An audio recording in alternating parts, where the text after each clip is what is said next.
My name is Nadia, and at 24 years old, I had spent my entire life wearing the title of family screw-up like a scratchy, ill-fitting sweater I was never allowed to take off. It was a role I hadn't auditioned for, but one my family had cast me in with unwavering conviction. I was the artistic one, the dreamer, the one with paint under her fingernails instead of a 5-year plan. My sister, Clara, was the star, the golden child, the one with the perfect grades, the perfect marathon times, the perfect, blindingly bright future. So when a significant amount of money vanished from our family's bookstore, it was tragically easy for everyone to believe her when she tearfully pointed a trembling finger directly at me.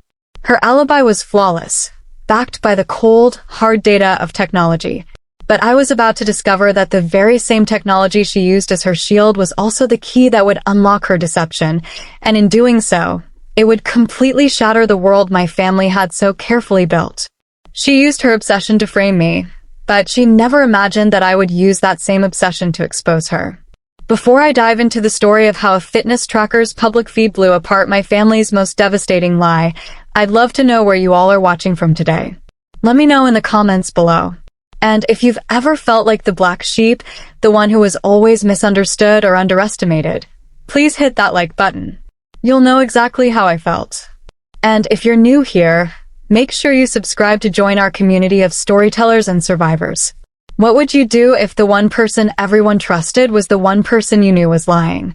It's a question I never thought I'd have to answer, but when I did, it changed absolutely everything.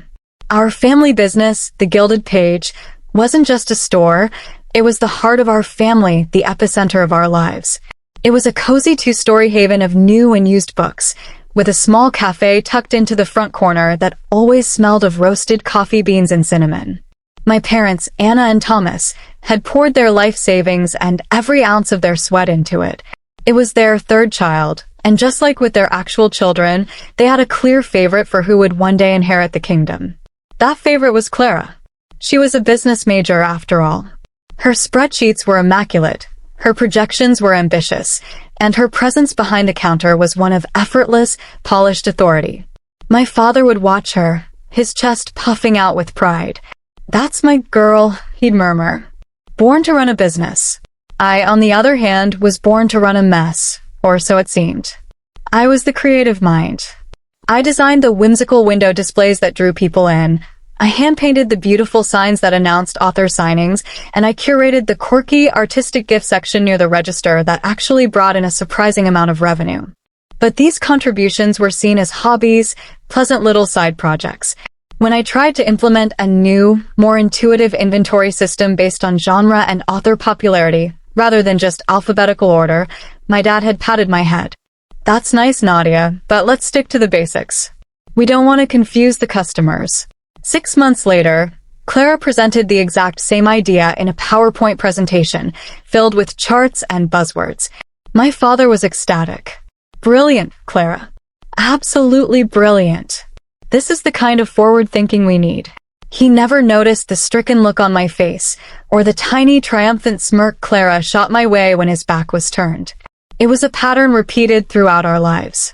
Clara's C+ on a calculus exam was a sign of her pushing her intellectual limits. My A- in a notoriously difficult literature course was a sign I wasn't challenging myself with real-world subjects. It was exhausting, a constant low-grade ache of being fundamentally unseen. The only person who ever truly saw me was my grandma Alara. She lived 3 states away, but her presence was a constant, warm glow in my life. She was the one who had bought me my first set of professional-grade watercolors, who had framed my clumsy childhood drawings like they were museum masterpieces. "Your heart is your compass, Nadia," she'd tell me on our weekly phone calls. "Some people navigate with maps and spreadsheets. You navigate with feeling and color. The world needs both. Never let anyone tell you one is worth more than the other." Her voice was my anchor, the one thing that kept me from drifting away on the sea of my family's casual disregard. Without her, I think I would have drowned in it years ago. I clung to her words like a life raft, especially as the waters at home were about to get dangerously choppy. The storm broke on a Tuesday morning.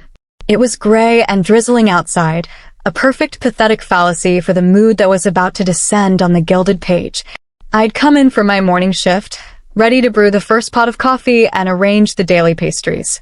I found my father in the small, cramped back office, standing over the open safe. He wasn't moving, just staring into its empty metal interior.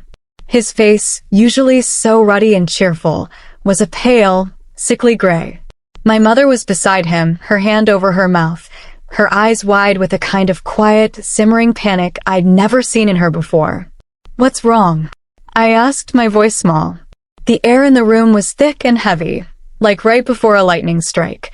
My dad finally looked up at me, his eyes unfocused. "It's gone, Nadia," he said, his voice a raw whisper. "The money. It's all gone." "What money?" I stepped closer, peering past him.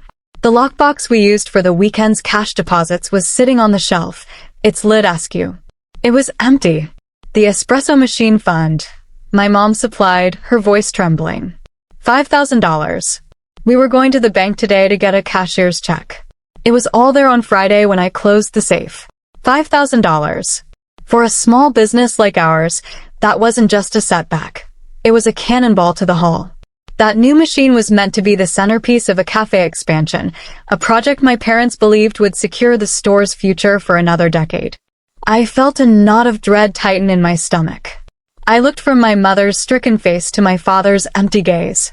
"Okay," I said, trying to force a sense of calm into the room. "Okay, let's not panic. Let's think. Who has had access to the safe since Friday?" "Just us," my dad said, gesturing between himself, my mom, and me. "And Clara. She was here Saturday, helping with the new security system software." His eyes were scanning the room, the floor, the ceiling, as if the money might have simply sprouted legs and walked away. My mind started racing.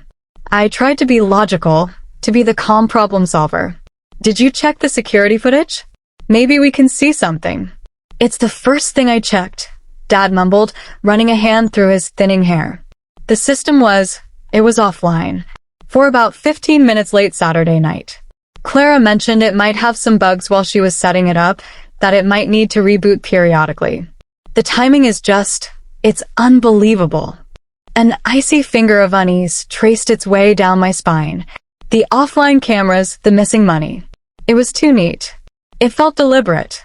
Before I could voice this, the bell over the shop door chimed, and Clara walked in, shaking her umbrella. She was dressed in her usual immaculate business casual attire, a stark contrast to my paint-splattered jeans and oversized sweater. She took one look at our faces, and her own expression morphed into one of concerned confusion. "What's happened?" she asked, her voice laced with anxiety. "You all look like you've seen a ghost." That evening, our living room became a makeshift courtroom. The air was thick with accusation and unspoken history. My dad paced back and forth in front of the unlit fireplace, his hands clenched into fists. My mom sat on the edge of the sofa, twisting a tissue into a shredded mess in her lap. I was in the armchair, feeling a dreadful sense of foreboding, like I was already on trial for a crime I hadn't committed. Clara arrived a few minutes after I did, looking pale and distraught. She had been the one to insist on this family meeting, to get everything out in the open. "I think we need to be honest," Dad began, his voice heavy. "Someone in this room knows what happened to that money." His eyes swept over both me and Clara, but I felt them linger on me for a fraction of a second too long. I opened my mouth to speak, to suggest we go over the timeline again, to think logically, but Clara beat me to it. She took a deep, shuddering breath, and tears welled in her big, expressive eyes. It was a masterful performance. "I didn't want to say anything," she started, her voice breaking. "I really didn't. Because I love you, Nadia. You're my sister." She looked at me, her gaze a perfect blend of pity and sorrow. "But I saw you. On Saturday night. I was coming back from my long run, and I cut through the alley to get home faster. I saw you leaving the back door of the store. It was late. The room went silent. The only sound was the frantic pounding of my own heart against my ribs. It felt like the floor had dropped out from under me. "What?" I whispered, the word barely audible. "Clara, what are you talking about?" "I wasn't there." "You looked so shifty," she continued, pressing a hand to her chest as if the memory pained her. "You were looking around, and you shut the door so quickly." I thought it was strange, but I didn't think.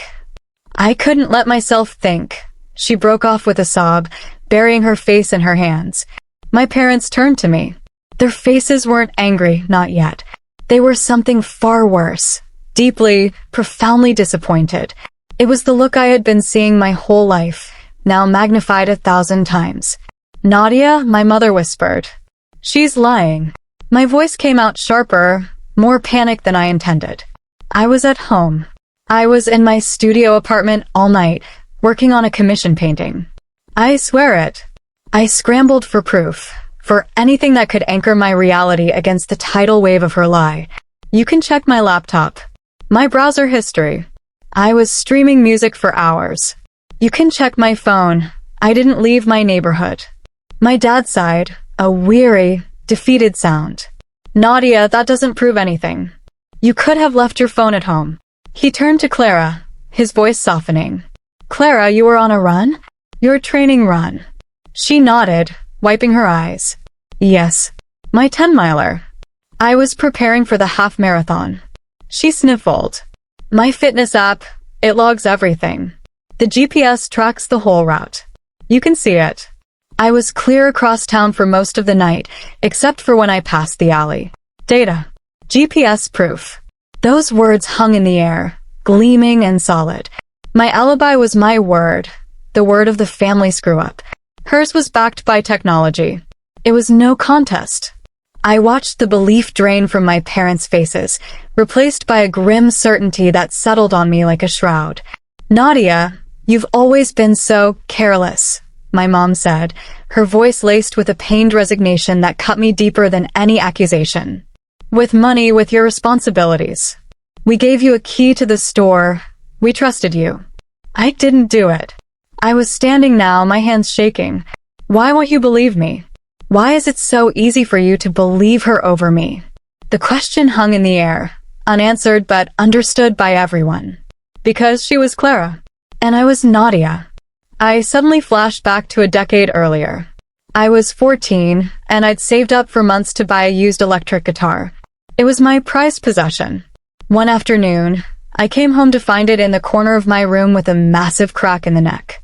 Clara was there, looking horrified. She'd sworn our cousin, who had visited that day, had tripped and fallen on it. My parents believed her instantly. They made our aunt and uncle pay for the repair, a tense, awful exchange that created a rift between our families for years. I found out the truth a month later, when I found Clara's diary hidden under her mattress. "I hate that stupid guitar," she had written. "The noise gives me a headache. I accidentally knocked it over. Dad will blame Mark's clumsy kid anyway." When I confronted her with it, she'd snatched the diary, cried to her parents that I had invaded her privacy and made up a vicious lie, and I was the one who was grounded for a month. They never even asked to see the entry. They just saw Clara's tears and my anger, and they made their choice. They always made their choice. Now, standing in the living room, I saw the same dynamic playing out. Clara's tears, my denial, and my parents making their choice. The days that followed were a special kind of hell. I wasn't fired, but I was exiled. I was taken off the schedule for the main counter, relegated to unpacking boxes in the stockroom or dusting shelves in the far corners of the store. My parents spoke to me only when necessary, in clipped, formal tones. My key to the store was temporarily misplaced. The air was thick with their suspicion, a suffocating fog that followed me from room to room. Regular customers who had known me since I was a little girl now gave me strange, questioning looks.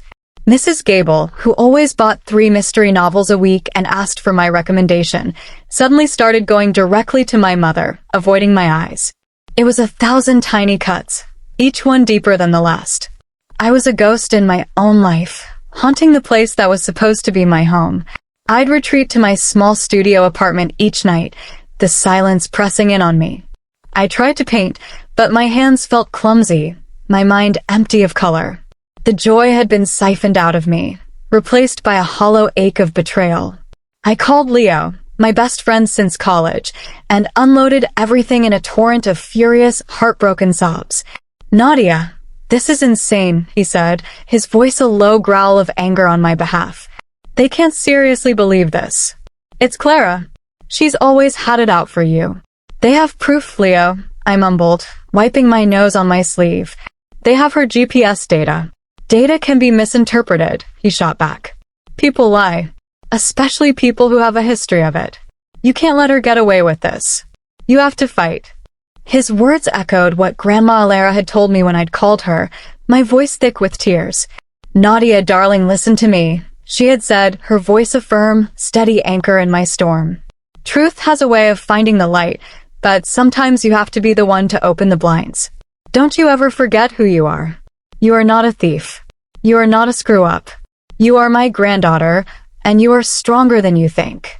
Hanging up the phone, a different feeling began to smolder beneath the hurt. It was anger. A sharp, righteous anger.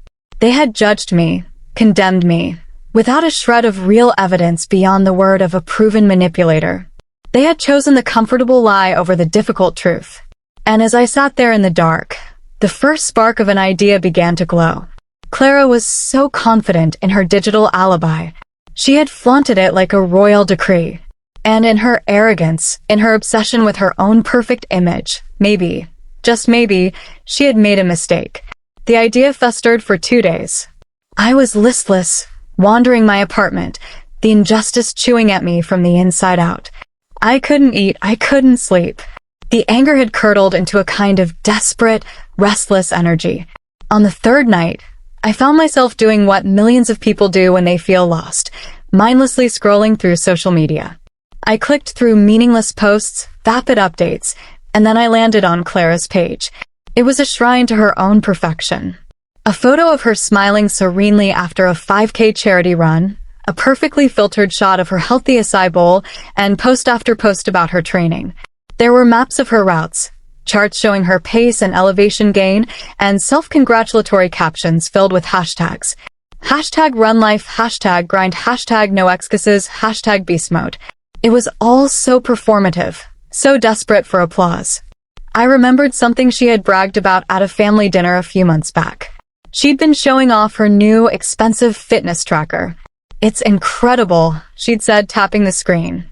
Military-grade GPS. It's accurate to the foot. It tracks my every single step, my heart rate, my sleep patterns. Data doesn't lie. Her own words echoed in my head. Data doesn't lie. My parents had accepted her alibi because it was backed by data. They saw the long line snaking across a map of the city and assumed it was an airtight truth. But data isn't just a picture. It's a collection of details. And I, the artistic, flighty one, had always had an eye for details. The subtle shift in a shadow in a painting, the tiny crack in a teacup, the misplaced comma in a poem. My brain was wired to see the small things that others overlooked. A switch flipped in my mind. The listlessness vanished, replaced by a sharp, singular focus. I sat up, my heart starting to beat a little faster. Her every step, she had been so sure, so smug. Too sure. I grabbed my laptop from the coffee table, the screen illuminating my face in the dark room. Her fitness profile was public, of course. Clara craved an audience. Finding the specific run from the night of the theft was easy. It was titled, Saturday Night 10-Miler. Pushing the limits. There it was. A glowing blue line overlaid on a map of our town. Just as she described. It started near her apartment, wound its way through the downtown area, crossed the river into the residential neighborhoods on the other side, and then looped back. It was a long, impressive route. At first glance, it was the perfect alibi. My stomach sank a little. Maybe I was wrong. Maybe I was just grasping at straws, desperate to believe anything other than the fact that my family thought I was a criminal. But Grandma Alara's voice was in my head. Open the blinds, Nadia. I took a deep breath and forced myself to look closer. I wasn't a runner, I didn't know what all the metrics meant, but I started clicking through the different data tabs the app offered. There was elevation, heart rate, and then there was pace. A graph showed her speed over the course of the run. It was remarkably consistent, a steady line hovering right around an 8-minute mile. She was in peak condition, no doubt about it. I traced the line with my cursor, watching the minutes tick by. Mile 1, 7:58. Mile 2, 8:02. Mile 3, 7:55. It was a machine-like consistency. I followed the graph all the way to the end, my eyes scanning for any anomaly, any blip in the pattern. And then I saw it. It was around the 7-mile mark. The blue line of her pace, so steady and consistent, suddenly plummeted. It dropped straight down, hitting the absolute bottom of the graph at 0. It wasn't a slowdown, a gradual decline like she was climbing a steep hill. It was a dead stop. The line stayed flat at 0 for a significant stretch and then shot straight back up to her regular 8-minute mile pace. It was a stark, vertical canyon in the middle of a flat plateau of data. My breath caught in my throat. A stop. She had stopped. I quickly toggled back to the map view, my hand trembling slightly as I moved the mouse. I followed the glowing blue route of her run until my cursor hit the 7-mile marker, the exact point where the data showed she had stopped moving. I zoomed in. The map became more detailed, streets and buildings coming into focus. I zoomed in again. And again. My heart hammered against my ribs. The location pin, the precise spot where my perfect, athletic sister had stood completely still, was blinking patiently in the middle of the narrow, grimy alleyway that ran directly behind the gilded page. I felt a wave of nausea wash over me. It was one thing to suspect, to feel it in my gut. It was another thing to see it. To see the digital footprint of her betrayal laid out in stark, undeniable pixels. I clicked back to the pace chart, my eyes fixated on that flat line at the bottom. The app was nothing if not thorough. Below the graph, there were detailed statistics. Total time, 1 hour 28 minutes. Moving time, 1 hour 17 minutes. And there, in small, unassuming font, was the final nail in her coffin. Pause time, 10 minutes, 32 seconds. 10 minutes. She had stopped for over 10 minutes. A chill went through me that had nothing to do with the temperature in my apartment. I grabbed a piece of paper and a pen, my mind racing to connect the dots. The security cameras. Dad had said they were offline for a 15-minute window on Saturday night. He'd been vague on the exact time, just that it was late. I needed the exact time. I thought back to Clara's smug explanation during the family meeting. I was helping Dad with the tech upgrades. He couldn't figure out the cloud storage subscription. I told him the system might be buggy for a day or two, that it might reboot itself while it synced. She had set the stage herself. She had created the excuse for the cameras going dark. I looked back at the fitness app.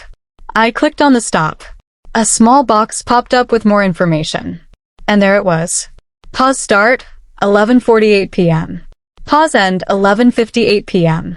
The security logs would show the cameras going offline around 11:45 p.m. and coming back online just after midnight. Her 10-minute stop fit perfectly inside that window. She had stood in that alley, hidden from the street and shielded by the camera blackout she herself had engineered, and then she had robbed our family. And framed me for it. The full weight of it hit me. This wasn't just a moment of weakness or a desperate grab for cash. This was premeditated. Calculated. It was cruel. A sickening cocktail of vindication, rage, and profound sadness churned in my stomach. My own sister. My own flesh and blood. I leaned back in my chair, the glow of the laptop screen lighting up the tears that were now streaming down my face. But these weren't tears of hurt anymore. They were tears of cold, hard fury. She had underestimated me one last time. She thought I was just the flighty artist, too disorganized and emotional to see past her carefully constructed lies. She never counted on me having the patience to look at the details. I started taking screenshots. Everything. The map zoomed in on the alley. The pace chart with its dramatic drop. The pop-up box with the exact timestamps of her stop. The total time versus moving time. I saved them all to a folder on my desktop, labeling it simply the truth. Just as I was saving the last file, my phone buzzed. It was a text from Clara. Hey, was just thinking of you. Hope you're doing okay. Let me know if you need anything. Love you. The casual, syrupy sweetness of it, the sheer hypocrisy, made me want to throw my phone against the wall. She was checking in. Prodding. Trying to see if I was broken yet. Trying to ensure her victory was complete. I didn't reply. I just stared at the screen, a plan beginning to form in my mind. A cold, clear, and methodical plan. This wasn't just about clearing my name anymore. This was about pulling back the curtain, once and for all. I wasn't going to just show this to my parents in private. I knew how that would go. Clara would cry. She would manipulate. She would twist it. They would want to handle it quietly, to sweep it under the rug to avoid embarrassment. No. The accusation was made in a semi-public forum, in our family's inner circle. The exoneration would be, too. I called Leo. I found it. I said, my voice eerily calm.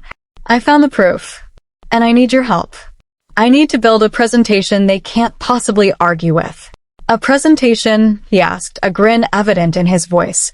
Nadia, I like the way you think. Send me everything you have. We're going to build her a cage made of her own data. For the next 2 days, Leo and I worked. He helped me organize the screenshots into a clear, devastatingly simple slideshow. He explained the technical aspects in layman's terms I could use, about how GPS triangulation works, how a glitch would present as scattered, erratic data points, not a clean 10-minute stationary period. He gave my discovery the unshakable weight of technical authority. The annual family and investors dinner was in 3 days, a small gathering where my parents updated my aunt and uncle, who had invested a small sum in the store years ago, on the business's health. It was the perfect stage. Aunt Carol and Uncle Mark were practical, no-nonsense people. They were outside witnesses, objective observers who weren't blinded by years of parental favoritism. Clara would be there, preening and playing the role of the diligent heiress apparent. It was time for the final act. The night of the dinner, my stomach was a tangled mess of nerves and steely resolve. I felt like a soldier heading into battle, my laptop in my bag like a weapon. The atmosphere at my parents' house was thick with a forced civility that was more draining than open hostility. Aunt Carol and Uncle Mark were there, their presence a small comfort. They had always been kind to me, if a little distant. Clara was in her element, holding court at the dinner table, discussing market trends and her latest triumphs in business school. My parents hung on her every word, their faces glowing with pride. They barely looked at me. I was the ghost at the feast, a walking embodiment of their disappointment. I picked at my food, my silence a stark contrast to Clara's confident chatter. She shot me a look from across the table, a flicker of something, pity? Triumph, in her eyes. Enjoy the show, I thought. It's your grand finale. After the dessert plates were cleared, as Uncle Mark was getting ready to talk business, I stood up. My hands were trembling slightly, but I clasped them behind my back. Before we talk about the store's future, I said, my voice louder and clearer than I expected, I have something I need to show everyone. Something that directly affects the health of the business. My parents looked annoyed. Nadia, this really isn't the time, my father started. I think it is, I said, my gaze unwavering. I looked at my aunt and uncle. As investors, I think you have a right to see this. Aunt Carol, ever direct, raised an eyebrow. Let's hear her out, Tom. What is it, Nadia? I'd like to use the television if that's okay, I said, already pulling my laptop from my bag. Clara watched me, a small, condescending smile playing on her lips. She thought this was some desperate, emotional plea. She had no idea what was coming. I connected the HDMI cable and my laptop's desktop background, one of my own abstract paintings, a swirl of blues and golds, filled the large screen. I took a deep breath and opened the presentation file. The first slide was a warm, welcoming picture of the gilded page. The second slide simply had the words $5000 in large, bold font. A heavy silence fell over the room. As you all know, $5,000 was recently stolen from the store safe. I began, my voice steady. I felt a strange sense of detachment, as if I were a narrator telling someone else's story. I was accused of that theft, based on my sister's testimony. I clicked to the next slide, which had a single quote from Clara. Asterisk, I saw you, leaving the back door of the store. Asterisk. I turned to look at her. Clara, your alibi was that you were on a 10-mile training run across town at the time of the theft. Is that correct? She sat up straighter, her expression a mask of practiced solemnity. Yes, that's right. My fitness app logs my runs. It's all there. Yes, I said, a cold edge to my voice. It is. I clicked again. The next slide showed the map of her run, the glowing blue line charting her path. This is your run from that night. From your public profile. An impressive route. I let the image hang there for a moment. Then, I used the trackpad to zoom in, slowly, deliberately. The map grew larger, the streets becoming clear. I continued to zoom until the blinking cursor was hovering over one specific, damning spot. And this, I said, my voice dropping, is where you stopped. The room was utterly silent. I could feel every eye fixed on the screen. You didn't just slow down. You didn't just jog in place. You stopped. For 10 minutes and 32 seconds. I clicked to the next slide, which showed the pace graph, the stark canyon in the data impossible to miss. Your military-grade GPS, the one that's accurate to the foot, places you here. I clicked back to the map. In the alley. Directly behind our store. The color drained from Clara's face. She looked like she'd been slapped. That's a glitch, she stammered, her eyes wide and panicked. The GPS must have lost signal in the alley. It happens in urban areas. I was ready for that. I had rehearsed this. A glitch? I asked, turning to face her fully. Leo, who works in software development, says a signal loss would show erratic, scattered data points. It wouldn't show a clean 10-minute, stationary pause. But let's, for the sake of argument, say it was a glitch. I took a breath, my heart pounding. This was the kill shot. I clicked to the final, devastating slide. On the screen were two timelines. The top one read, camera system offline, approximate 11:45 p.m. to 12 a.m. The bottom one read, Clara's GPS glitch, 11:48 p.m. to 11:58 p.m. Isn't it a remarkable coincidence, I said, my voice now shaking with a fury I could no longer contain, that your GPS decided to glitch for over 10 minutes in that exact alley, at the precise time the security cameras, the ones you helped install and warned us might be buggy, mysteriously went offline? My parents stared at the screen, then at Clara, their faces a canvas of dawning horror. My mother's hand flew to her mouth. My father looked like he had been punched in the gut. Uncle Mark leaned forward, his eyes narrowed, scrutinizing the data. Clara started to unravel. She's twisting it. She hacked my account. She's trying to frame me, she shrieked, her voice high and shrill. I don't have your password, Clara, I said calmly. And your profile is public. I didn't need to hack anything. This is your data. Your run. Your alibi. I looked at my parents, my aunt, my uncle. And this is the truth. The silence that followed was absolute. All the air had been sucked out of the room. And in that vacuum, Clara finally, completely broke. The arrogant facade crumbled, the practiced composure dissolved, and she collapsed in on herself, burying her face in her hands. Deep, gut-wrenching sobs tore from her throat. It wasn't the performance from before. This was the raw, ugly sound of being caught. I needed it, she wailed, her words muffled by her hands. I needed the money for a deposit on a new apartment. A better one. You were going to give the store to her, she screamed, lifting her head and pointing a shaking finger at me. I heard you talking about it. After all the work I've put in, all my studying, she doesn't deserve it. She just doodles in her little books. It's not fair. The final lie was the most pathetic of all. Our parents had never, not once, discussed giving the store to me. It was a fantasy born from her own deep-seated, poisonous jealousy.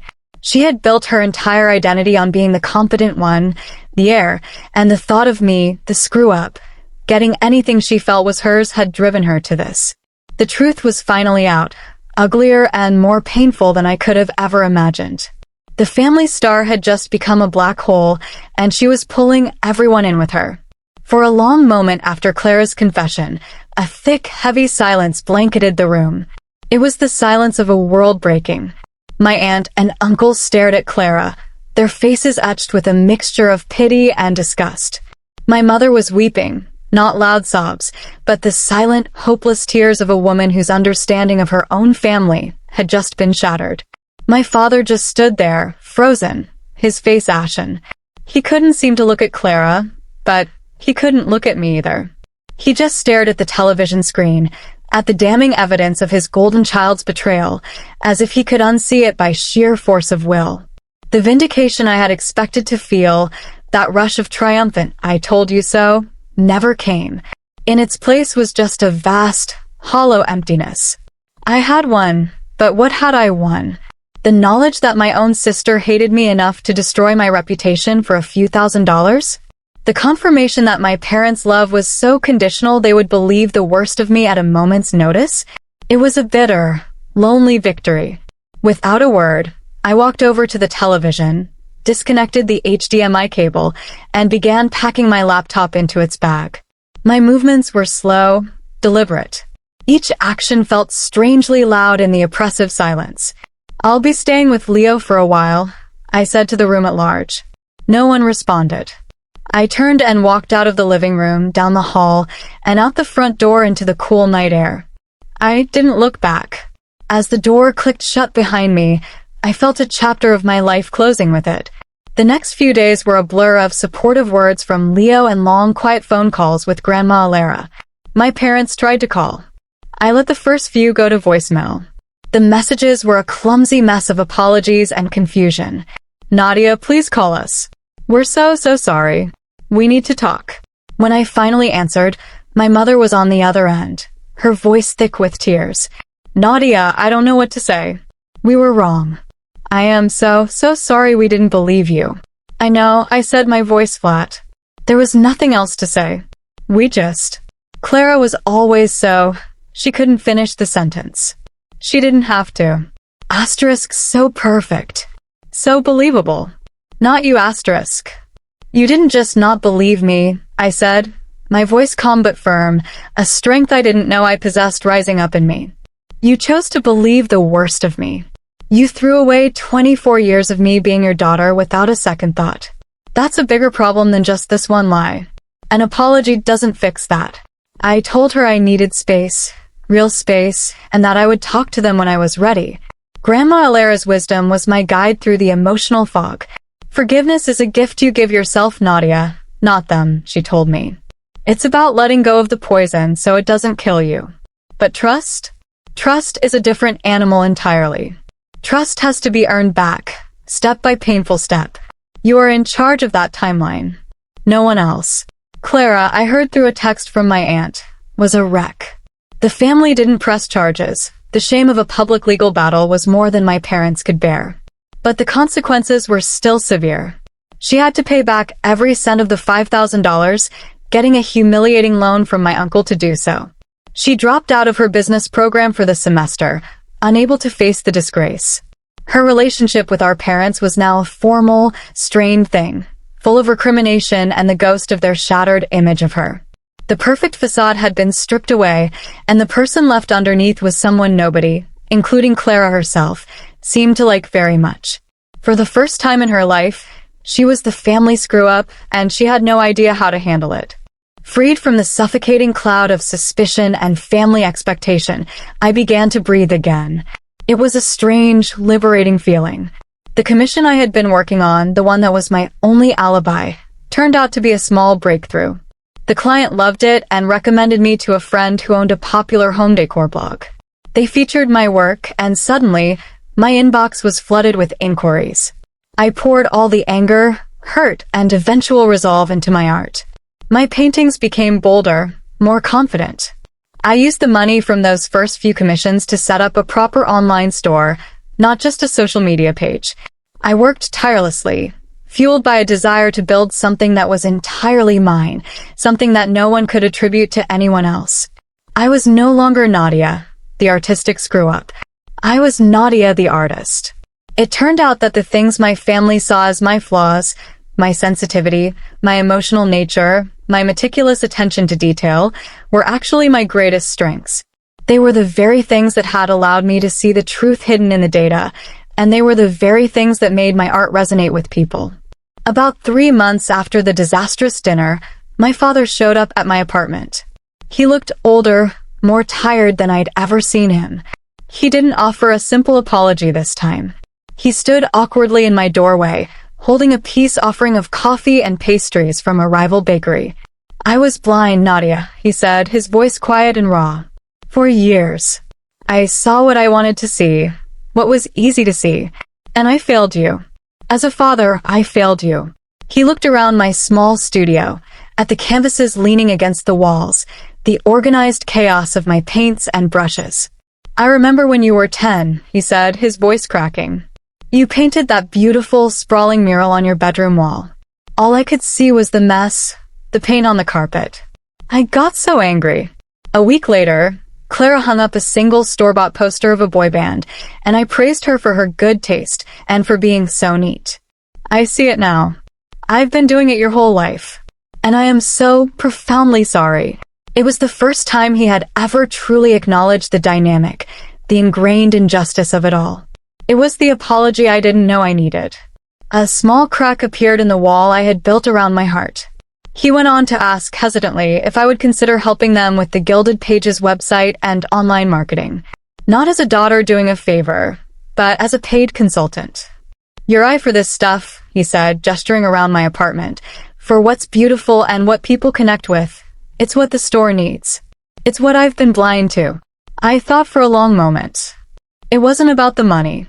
It was about the acknowledgement, the respect. I agreed on a trial basis, with a clear contract outlining my duties and my authority. I was setting boundaries, not just for my business relationship with them, but for my personal one, too. A few weeks later, my mom called and tried to guilt me into coming to a family dinner for the sake of normalcy. The old Nadia would have caved instantly. The new Nadia calmly but firmly told her no. "Mom, I'd love to see you, but that doesn't work for me this week. I can meet you for lunch on Thursday, just us, but my Sundays are for me now." The silence on the other end was telling, but she eventually just said, "Okay, Nadia, Thursday would be lovely."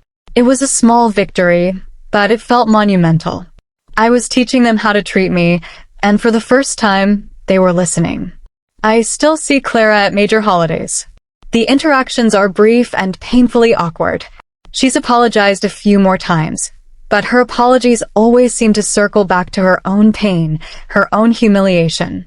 I accept them, because as Grandma Alara said, forgiveness is for me. But I keep my distance.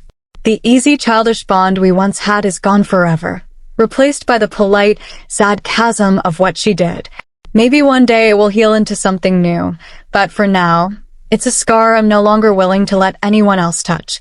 Looking back, the day I was accused of being a thief was simultaneously the worst and best day of my life. The truth didn't just set me free from a false accusation, it forced me to break out of a cage I hadn't even realized I was in.